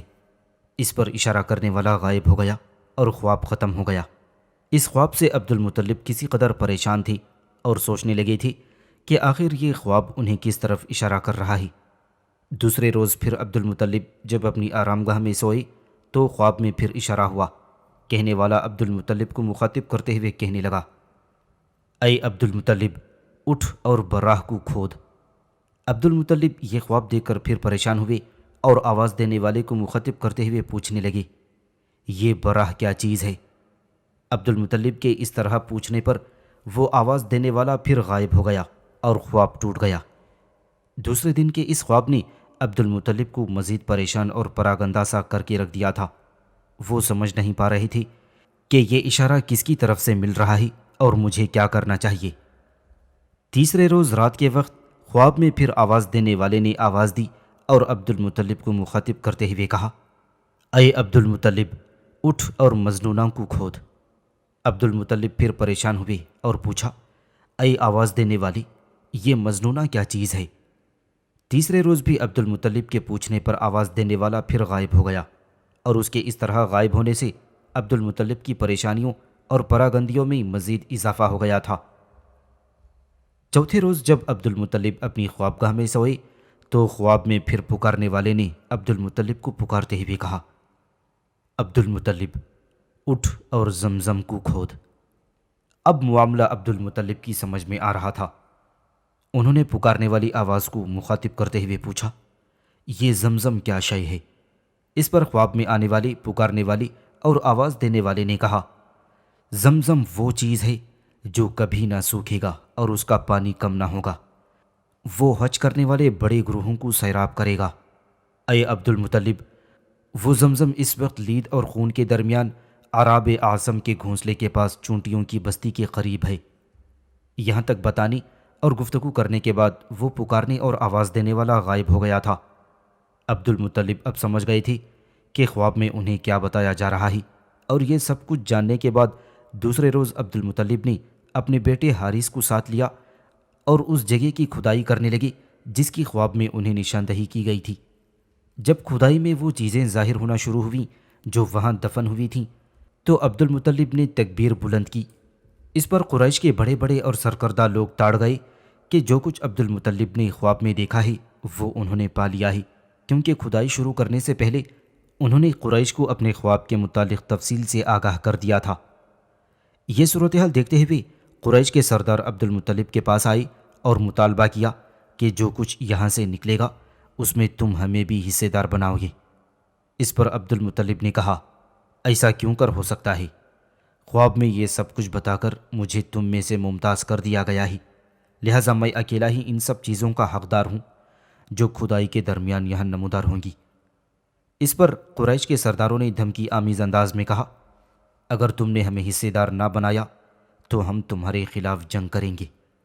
اس پر عبد المطلب نرم پڑ گئے اور ان کی بات مان گئے اور جواب دیتے ہوئے کہا، کھدائی سے پہلے اپنے اور میرے درمیان کوئی ثالث مقرر کر لو جو اس معاملے کا ہمارے درمیان انصاف کر سکے۔ عبد المطلب کی اس تجویز کے جواب میں اہل قریش نے ثالث کے لیے بنی سعد کی ایک کاہنہ کا نام پیش کیا جو اس وقت ارض شام میں اپنے قبیلے میں رہتی تھی۔ عبد المطلب نے اس تجویز کو تسلیم کر لیا۔ پس دونوں فریقوں نے ایک دن مقرر کیا اور اس روز عبد المطلب اور قریش کے دوسرے سرکردہ سردار ارض شام کی طرف روانہ ہو گئے اور ان دو گروہوں کے ساتھ ان کے حامی اور ساتھی بھی روانہ ہوئے تھے۔ عبد المطلب اپنے مخالف گروہ کے آدمیوں کے ساتھ جب ارض شام کی طرف جانے کے لیے کوچ کرنے لگے تھے تو اس کوچ سے قبل انہوں نے خداوند کے حضور نظر مانی کہ اگر ان کے 10 بیٹے ہوئے اور وہ سن بلوغت کو پہنچ کر قریش کے مقابلے میں ان کی حفاظت کرنے کے قابل ہوئے تب وہ ان بیٹوں میں سے ایک کو کعبۃ اللہ کے پاس خداوند قدوس کی خوشنودی کے لیے قربان کر دیں گے۔ اس کے بعد وہ مخالف گروہوں کے لوگوں کے ساتھ ارض شام کی طرف روانہ ہو گئے۔ راستے میں صحرا کے اندر سے گزرتے ہوئے عبد المطلب اور ان کے ساتھیوں کے پاس پانی ختم ہو گیا تھا۔ عبد المطلب کے کسی بھی ساتھی کے پاس پانی نہ رہا تھا اور انہیں اس دشت میں ایسی پیاس لگی کہ ہر ایک کو اپنی موت و ہلاکت کا یقین ہو گیا۔ وہ مخالف لوگ جب عبد المطلب کے ساتھ تھی اور زمزم کا فیصلہ کرانے شام کی کاہنہ کے پاس جا رہے تھے، ان کے پاس پانی موجود تھا۔ عبد المطلب نے ان سے پانی مانگا لیکن انہوں نے پانی دینے سے انکار کر دیا اور یہ عذر پیش کیا کہ ہم خود بھی تم لوگوں کے ساتھ اس بے آب و گیاہ دشت میں سفر کر رہے ہیں، ہمیں بھی اسی آفت و مصیبت کا خطرہ لاحق ہے جو تم پر اس وقت پڑی ہے، لہٰذا ہم اپنے حصے کا پانی تمہیں دے کر خود اپنے آپ کو موت و ہلاکت کے حوالے نہیں کرنا چاہتے۔ اس پر عبد المطلب نے اپنے حامیوں کو مخاطب کرتے ہوئے کہا، سنو میرے عزیزوں، تم جانتے ہو ہم میں سے ہر ایک کے پاس پانی ختم ہو چکا ہے اور پیاس کے باعث میری ہی نہیں تمہاری حالت بھی قابل رحم ہے۔ میرے ساتھیوں، مخالف گروہ والوں کے پاس پانی ہے لیکن وہ چونکہ ہمیں نیچا دکھانے پر تلے ہوئے ہیں لہٰذا اس ضرورت کے وقت وہ ہمیں پانی دینے کے لیے تیار نہیں۔ تم لوگ مجھے مشورہ دو کہ اس موقع پر مجھے کیا کرنا چاہیے۔ عبد المطلب کی اس گفتگو کے جواب میں ان کے ساتھیوں میں سے ایک نے اپنے سارے رفیقوں کی ترجمانی کرتے ہوئے کہا، اے عبد المطلب، جو بھی آپ حکم دیں ہم پیروی کریں گے، آپ جو مناسب سمجھیں فیصلہ کریں، ہم تو ہر صورتحال میں آپ کا ساتھ دیں گے، اگر جنگ کرنا پڑی تو بھی ہم آپ کے مخالفوں کے خلاف سینہ سپر ہو جائیں گے، اگر صلح اور آشتی کی گفتگو ہوئی تب بھی ہم آپ کے ساتھ ہیں۔ اس پر عبد المطلب نے ان سب کو مخاطب کرتے ہوئے کہا، میرے رفیقوں، اگر ایسا ہے تو سنو، ہر شخص صحرا کے اندر اپنے لیے ایک گڑھا کھودے، جب کوئی پیاس کے باعث ہلاک ہو جائے تو اسے اسی گڑھے میں دبا دیں گے جو اس نے خود اپنے لیے کھودا ہوگا، یہاں تک کہ آخر میں صرف ایک شخص رہ جائے گا اور سارے قبیلے کی نسبت اس شخص کا بے گور و کفن رہ جانا کوئی بڑی بات نہ ہوگی۔ دیکھو میرے ساتھیوں، یہ مشورہ تمہیں حالات سے مجبور ہو کر دے رہا ہوں اور مجھے امید ہے کہ تم میری اس تجویز سے اتفاق کرو گے۔ عبد المطلب کی اس تجویز کے تحت ان کے سارے ساتھی وہاں رک گئے اور ہر کوئی اپنے لیے گڑھا کھودنے لگا، جبکہ مخالف گروہ والے بھی وہاں رک کر عبد المطلب کی لاچارگی اور بے بسی دیکھتے ہوئے خوشی اور اطمینان کا اظہار کر رہے تھے۔ جب سارے لوگوں نے اپنے لیے ایک ایک گڑھا کھود لیا تب لوگ صحرا کے اندر تپتی ہوئی ریت پر بیٹھے اور اپنی اپنی موت کا انتظار کرنے لگے۔ یہ صورتحال دیکھتے ہوئے عبد المطلب نے کچھ سوچا، پھر وہ دوبارہ اپنے ساتھیوں کو مخاطب کرتے ہوئے کہنے لگے، میرے عزیزوں، قسم خداوند کی، اس طرح اپنے آپ کو موت کے آگے ڈال دینا، زندہ رہنے کے لیے دوڑ دھوپ نہ کرنا اور کوئی سعی اور جد و جہد نہ کرنا بڑی کمزوری کی بات ہے۔ چلو، جب تک ہم لوگوں کے جسموں میں ہمت و سکت ہے، اطراف میں کسی بستی کی تلاش میں نکلتے ہیں، ہو سکتا ہے کوئی آبادی اور بستی مل جائے جہاں سے ہمیں پانی میسر ہو۔ جب دیکھیں گے کہ اب تلاش جاری نہیں رکھی جا سکتی اور جسمانی طاقت اور سکت جواب دے گئی ہے تو پھر ان گڑھوں کے پاس لوٹ آئیں گے اور اپنے آپ کو موت کے رحم و کرم پر چھوڑ دیں گے۔ لہٰذا میرے رفیقوں، ہمت نہ ہارو، کھڑے ہو جاؤ۔ شاید خداوند کسی نہ کسی بستی میں ہم ضرورت مندوں کو پانی جیسی نعمت عظمیٰ عنایت فرما دے۔ عبد المطلب کی اس گفتگو سے ان کے ساتھیوں کو کچھ حوصلہ اور تقویت ہوئی تھی، لہٰذا عبد المطلب کے کہنے پر سب اپنی جگہوں سے اٹھ کھڑے ہوئے تھے تاکہ پانی کی تلاش میں نکلیں۔ مخالف گروہ کے لوگ بھی ان کے ساتھ جانے کے لیے تیار ہو گئے تاکہ دیکھیں اب یہ لوگ کیا کرتے ہیں اور ان پر کیا گزرتی ہے اور یہ کیسے موت کا شکار ہوتے ہیں۔ وہ خوش تھے کہ صحرا کے اندر وہ لوگ مارے جائیں گے اور ہم واپس جا کر زمزم اور اس کے اندر دفن ہو جانے والی ساری چیزوں پر قبضہ کر لیں گے۔ عبد المطلب بھی اپنی جگہ سے اٹھے اور اپنی اونٹنی کی طرف بڑھے۔ جب وہ اپنی اونٹنی پر سوار ہوئے تو ایسا ہوا کہ جب انہوں نے نکیل مار کر اونٹنی کو اٹھایا اور جب اونٹنی اٹھنے لگی تھی تو اس کا ایک پاؤں زمین میں دھسا اور وہاں سے میٹھے پانی کا ایک چشمہ بہہ نکلا۔ اس پر عبد المطلب اور ان کے ساتھی بے حد خوش ہوئے۔ صحرا کے اندر اچانک میٹھے پانی کو بہتے ہوئے دیکھ کر وہ اپنی سواریوں سے اتر پڑے تھے۔ بھاگ کر وہ بہتے چشمے کے قریب آئے۔ جی بھر کر پہلے سب نے پانی پیا اور پھر اپنی آئندہ ضروریات کے لیے انہوں نے اپنے مشکیزیں بھی بھر لیے تھے۔ اس سارے کام سے فارغ ہونے کے بعد عبد المطلب نے اپنے مخالف گروہ کے لوگوں کو مخاطب کرتے ہوئے کہنا شروع کیا، یا معاشر القریش، اے قریش والوں، خداوند نے ارض شام کے اس بے آب و گیاہ صحرا کے اندر ہمیں پانی عطیت کر دیا ہے۔ گو اس سے پہلے جب ہمارے پاس پانی ختم ہو گیا تھا اور ہم زندگی اور موت کے کنارے کھڑے تھے، میں نے تم لوگوں سے پانی مانگا لیکن تم نے پانی دینے سے انکار کر دیا۔ لیکن میں تم جیسا وطیرہ اور رویہ اختیار نہیں کروں گا۔ دیکھو، خداوند نے ہم پر رحم و کرم کرتے ہوئے دور دراز کے دشت میں چشمہ جاری کر دیا ہے، لہٰذا تم لوگ بھی چلو، سیر ہو کر پانی پیو، اپنے مشکیزیں بھی بھرو، منہ ہاتھ بھی دھو اور اس سے مستفید ہو۔ کوئی تمہیں منع نہیں کر سکتا، تم ہمارے ہم سفر ہو، لہٰذا صحرا میں پھوٹنے والے اس چشمے میں تم بھی ہمارے ساتھ برابر کے حقدار ہو۔ اس پر مخالف گروہ والے بھی وہاں آئے، انہوں نے بھی سیر ہو کر پانی پیا اور اپنی اپنی ضروریات کے مطابق اپنے مشکیزیں بھی بھر لیے تھے۔ اس کے بعد ارض شام کی کاہنہ کے پاس جانے کے لیے جب وہاں سے کوچ ہونے لگا تو عبد المطلب کے مخالف گروہ نے وہاں کھڑے ہو کر باہمی صلاح مشورے سے کوئی فیصلہ کیا۔ پھر ان میں سے ایک جو ان کا سرکردہ تھا، وہ کوئی آخری فیصلہ کرنے کے بعد عبد المطلب کے پاس آیا اور انہیں مخاطب کرتے ہوئے کہنے لگا، اے ابن ہاشم، اب ہم زمزم کے سلسلے میں تمہارے ساتھ کوئی جھگڑا اور تکرار نہیں کریں گے۔ جس ذات نے تمہیں اور تمہارے ساتھیوں کو اس پیاسے اور بے آب و گیاہ صحرا اور دشت میں پانی سے سیراب کیا ہے، بے شک اسی نے تمہیں زمزم عنایت فرمایا ہے۔ بس اے ابن ہاشم، ہم سب نے مل کر فیصلہ کیا ہے کہ اب زمزم کا فیصلہ کرنے ارض شام کی کاہنہ کے پاس جانے کے بجائے مکہ لوٹ چلیں۔ عبد المطلب اور ان کے ساتھیوں نے اپنے مخالف گروہ کے اس فیصلے کو بے حد پسند کیا تھا۔ پھر وہ خوشی خوشی اس صحرا اور دشت سے واپس مکے کی طرف جا رہے تھے۔ مکہ واپس جا کر عبد المطلب نے دوبارہ زمزم کی کھدائی کا کام شروع کیا۔ ابھی کچھ زیادہ کھدائی نہ کی گئی تھی کہ وہاں سے سونے کے 2 ہرن ملے، اور یہ سونے کے 2 ہرن وہ تھے جنہیں بنو جرہم نے اس وقت وہاں دبایا تھا جس وقت انہیں کعبے کی خدمت سے محروم کر کے مکے سے نکالا جا رہا تھا۔ اس کے علاوہ وہاں سے سفید تلواریں اور زرہ بھی پائی گئی تھیں۔ پھر زمزم کھودنے کے دوران کچھ چیزیں بھی ملی تھیں جن کا فیصلہ کرنے کے لیے عبد المطلب نے ایک نیا انوکھا اور عجیب طریقہ کار استعمال کیا۔ انہوں نے اہل قریش کو جمع کیا اور انہیں مخاطب کرتے ہوئے کہا، یہ جو سب چیزیں زمزم کے کھودنے سے ملی ہیں، میں ان پر اکیلا دعویٰ نہیں کرتا۔ ان چیزوں کی تقسیم کے لیے میں 6 تیر مقرر کرتا ہوں۔ پھر یہ تیر حبل پر ڈالے جائیں گے اور جس چیز پر جس چیز کا تیر نکلے گا وہ چیز اسی کی ہوگی۔ کعبۃ اللہ میں حبل نام کا ایک بت ایک باولی کے پاس تھا۔ اس پر جو چڑھاوے چڑھتے تھے وہ بھی اسی باولی کے آس پاس رہتے تھے۔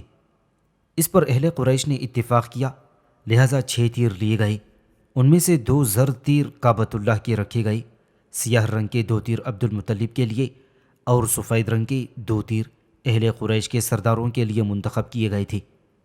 پھر ان 6 تیروں کو لے کر لوگ کعبۃ اللہ میں داخل ہوئے اور وہاں جو شخص حبل پر تیر ڈالتا تھا اور وہ 6 تیر انہوں نے اس کے حوالے کر دیے کہ وہ ان تیروں کو حبل پر ڈالے تاکہ کوئی فیصلہ ہو سکے۔ اس شخص نے جب تیر ڈالے تو کعبۃ اللہ کے دونوں زرد رنگ کے تیر سونے کے دونوں ہرنوں کے برابر نکلے۔ عبد المطلب کے دونوں سیاہ رنگ کے تیر سفید تلواروں اور زرہوں کے لیے نکلے، جبکہ قریش کے دونوں سفید رنگ کے تیر کسی چیز کے لیے بھی نہ نکلے۔ اس پر سونے کے وہ دونوں ہرن کعبۃ اللہ میں نصب کر دیے گئے۔ یہ پہلا سونا تھا جس سے کعبۃ اللہ کو مزین کیا گیا، جبکہ تلواروں کو عبد المطلب نے کعبۃ اللہ کے دروازوں سے لٹکا دیا تھا۔ اس کے بعد زمزم پر عبد المطلب کی ملکیت تسلیم کر لی گئی اور حجاج کو پانی پلانے کا کام عبد المطلب نے اپنے ذمے لے لیا تھا۔ یوں وقت گزر رہا تھا۔ عبد المطلب نے جو اپنے 10 بیٹوں کے لیے نظر مانی تھی، تو ایسا ہوا کہ ان کے ہاں 10 بیٹے پیدا ہوئے اور جوان ہو گئے۔ تب عبد المطلب کو اپنی نظر پوری کرنے کا خیال آیا۔ اس پر انہوں نے اپنے سارے بیٹوں کو جمع کیا اور انہیں مخاطب کرتے ہوئے کہا، سنو میرے فرزندوں، میں نے نظر مانی تھی کہ اگر میرے 10 بیٹے ہوئے اور سب جوان ہو گئے تو میں ان میں سے ایک کو کعبۃ اللہ کے پاس خداوند کی خوشنودی کے لیے قربان کر دوں گا۔ اب تم میرے 10 بیٹے ہو، 10 کے 10 جوان ہو چکے ہو۔ اب میں سمجھتا ہوں کہ اس نظر کے پورا کرنے کا وقت آ چکا ہے۔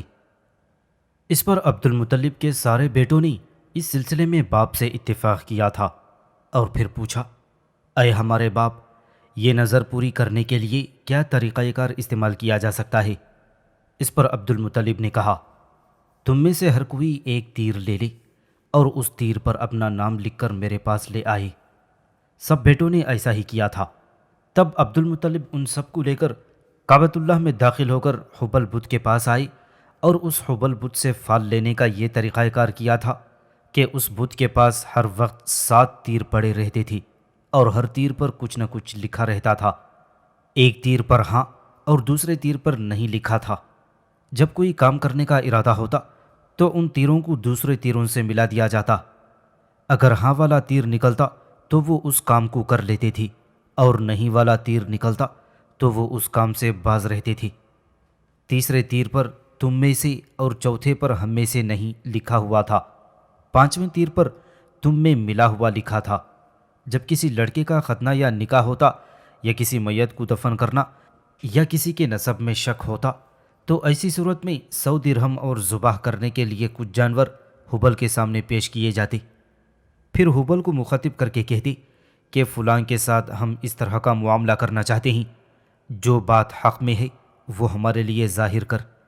اس کے بعد تیروں والے سے کہتی کہ تیروں کو حرکت دے، اور پھر جو تیر نکلتا اس کے مطابق عمل کرتے تھے۔ ایک تیر پر پانی لکھا ہوا تھا۔ جب پانی کے لیے کنواں کھودنا ہوتا تو وہ پانی والے تیر کو دوسرے تیروں کے ساتھ ملا کر حرکت دلاتے، پھر جس طرح کا تیر نکلتا ویسا ہی عمل کرتے۔ پس عبد المطلب اپنے بیٹوں کے ساتھ حبل کے پاس تیروں کو حرکت دینے والے کے پاس آئی، اور جو نظر انہوں نے مانی تھی وہ بھی اس تیروں والے سے کہہ دی تھی۔ پھر اس سے کہا کہ میرے بیٹوں کے یہ تیر ملا کر نکالو، اور یہ وہ تیر تھی جن میں سے ہر ایک پر ان کے بیٹوں کے نام لکھے ہوئے تھے۔ پس جب ان تیروں والے شخص نے تیر ملا کر نکالے تو عبد المطلب کے سب سے چھوٹے فرزند عبداللہ کا نام نکلا۔ گو عبداللہ عبد المطلب کے سب سے زیادہ لاڈلی اور چہیتے فرزند تھی۔ اس کے باوجود عبد المطلب نے اپنے ایک ہاتھ سے اپنے جگر بند کا ہاتھ تھاما اور دوسرے ہاتھ میں ایک تیر اور بڑی چھتری تھام کر عبداللہ کو اوصاف اور نائلہ بتوں کے پاس لے گئی تاکہ اپنے بیٹے کو اپنی مانی ہوئی نظر کے مطابق خداوند کی خوشنودی کے لیے ذبح کر دیں۔ جب عبد المطلب اپنے فرزند عبداللہ کو ذبح کرنے لگے تب قریش کے سرکردہ لوگ اپنی مجلس سے اٹھ کر عبد المطلب کے پاس آئے اور انہیں مخاطب کرتے ہوئے کہنے لگے، اے عبد المطلب، تم یہ کیا کرنے جا رہے ہو؟ جواب میں عبد المطلب نے بغیر کسی توقف کے کہا، میں نے نظر مانی تھی اور اس نظر کی تکمیل کے لیے میں اپنے بیٹے عبداللہ کو ذبح کرنے جا رہا ہوں۔ اس پر قریش چلا اٹھے اور کہنے لگے، خدا کی قسم اسے ہرگز ذبح نہ کرنا، اور اگر آپ نے ایسا کر دیا تو ہر کوئی اپنی نظر کے بعد اپنا بچہ یہاں لایا کرے گا اور اسے ذبح کر دیا کرے گا، اور اس طرح بچوں کی نسل کشی شروع ہو جائے گی۔ عبد المطلب کی بیوی اور عبداللہ کی ماں فاطمہ بنت عمر کے قبیلے کے ایک شخص مغیرہ بن عبداللہ نے کہا، عبد المطلب، قسم خداوند کی ہرگز ایسا نہ کرنا جب تک آپ بالکل مجبور اور بے بس نہ ہو جائیں۔ اگر اس عبداللہ کا فدیہ ہمارے مال سے ہو جائے تو ہم ضرور ادا کریں گے۔ عبد المطلب کے دوسرے بیٹوں نے بھی عبد المطلب کو مشورہ دیا کہ ہمارے بھائی کو ذبح نہ کیا جائے۔ عین اسی وقت قریش کا ایک رئیس اٹھا اور اس نے عبد المطلب کو مخاطب کرتے ہوئے کہنا شروع کیا، اے عبد المطلب، یثرب میں ایک کاہنہ رہتی ہے جس کا نام سجا ہے۔ اس کے تابع کوئی موکل شیطان یا روح ہے، اس کی مدد سے وہ چھپی ہوئی باتیں بتاتی ہے۔ بس تم لوگ عبداللہ کو لے کر وہاں چلو اور اس کاہنہ سے اس مسئلے کا حل دریافت کرو۔ اگر اس نے بھی تمہارے اس جوان بیٹے کو ذبح کرنے کا حکم دے دیا تو تم کو اختیار ہوگا جو چاہے کرو، اور اگر اس نے کوئی ایسا حکم دیا جس میں تمہارے اور تمہارے بیٹے کی اس مشکل سے نکلنے کی کوئی صورت ہو تو پھر تم اسے قبول کر لینا۔ عبد المطلب کو یہ مشورہ پسند آیا، لہٰذا وہ اپنے بیٹے اور کچھ معزز لوگوں کے ساتھ مکہ سے یثرب روانہ ہوئے۔ یثرب کی وہ کاہنہ جس کا نام سجا تھا ان دنوں خیبر گئی ہوئی تھی، پس وہ لوگ یثرب سے خیبر پہنچے، اس کاہنہ سے ملے اور سارا واقعہ اس سے بیان کیا۔ جواب میں اس کاہنہ نے کہا، تم سب لوگ یثرب چلو، 2 روز قیام کرو، میں اپنے تابع سے پوچھ کر اس اہم بات کا فیصلہ کروں گی۔ پس عبد المطلب اور ان کے ساتھی خیبر سے یثرب پہنچ گئے۔ یثرب پہنچ کر دوسرے روز جب عبد المطلب اور ان کے ساتھی اس کاہنہ سے ملے تو اس نے پوچھا، تم لوگوں میں فدیے اور دیت کی کیا مقدار ہے؟ ان سب نے کہا کہ 10 اونٹ۔ یہ جواب سن کر اس کاہنہ نے تھوڑی دیر کے لیے کچھ سوچا، پھر وہ اپنا فیصلہ دیتے ہوئے کہنے لگی، تم سب لوگ واپس مکہ چلے جاؤ اور اپنے بیٹے کو 10 اونٹوں کے پاس رکھو، اور بیٹے اور اونٹوں پر تیروں کے ذریعے قرہ ڈالو۔ اگر فیصلہ تمہارے بیٹے کے حق میں نکلے تو اونٹوں کی تعداد بڑھاتے چلے جاؤ، یہاں تک کہ خداوند تم سے راضی ہو جائے اور تمہارے بیٹے کے بجائے اونٹوں پر قرہ نکل آئے۔ جتنے اونٹوں پر قرہ نکلے اتنے اونٹوں کو ذبح کر دینا۔ اس طرح تمہارا خداوند بھی تم سے راضی ہوگا اور تمہارا بیٹا بھی ذبح ہونے سے بچ جائے گا۔ یہ فیصلہ سن کر سب خوش ہو گئے اور واپس چلے گئے، یہاں تک کہ سب یثرب سے مکہ پہنچے۔ مکہ پہنچنے کے بعد عبد المطلب اپنے بیٹے عبداللہ اور 10 اونٹوں کو لے کر کعبۃ اللہ میں داخل ہوئے، اور پھر تیر نکالا تو تیر عبداللہ ہی کے نام نکلا۔ یہ فیصلہ ہونے کے بعد عبد المطلب نے 10 اونٹ اور بڑھا دیے، اس طرح اونٹوں کی تعداد 20 ہو گئی۔ پھر تیر نکالا تو عبداللہ ہی کا نام نکلا، پھر اونٹ بڑھا کر 30 کر دیے، پھر تیر نکالا، اس بار بھی عبداللہ ہی کا نام نکلا۔ اس طرح اونٹوں کی تعداد بڑھتے بڑھتے جب 100 ہو گئی تو تیر عبداللہ کے بجائے اونٹوں پر نکل آیا۔ اس کے بعد 3 مرتبہ ایسا ہی کیا تو تیر اونٹوں پر ہی نکلا۔ اس طرح عبداللہ کے بجائے عبد المطلب نے 100 اونٹوں کی قربانی دے کر اپنے بیٹے کو بچا لیا تھا۔ اس بات کا فیصلہ ہونے کے بعد عبد المطلب نے اپنے بیٹے عبداللہ کو واہب بن عبد مناف کی بیٹی آمنہ سے بیاہ کر دیا۔ یوں وقت تیزی سے گزرتا چلا گیا۔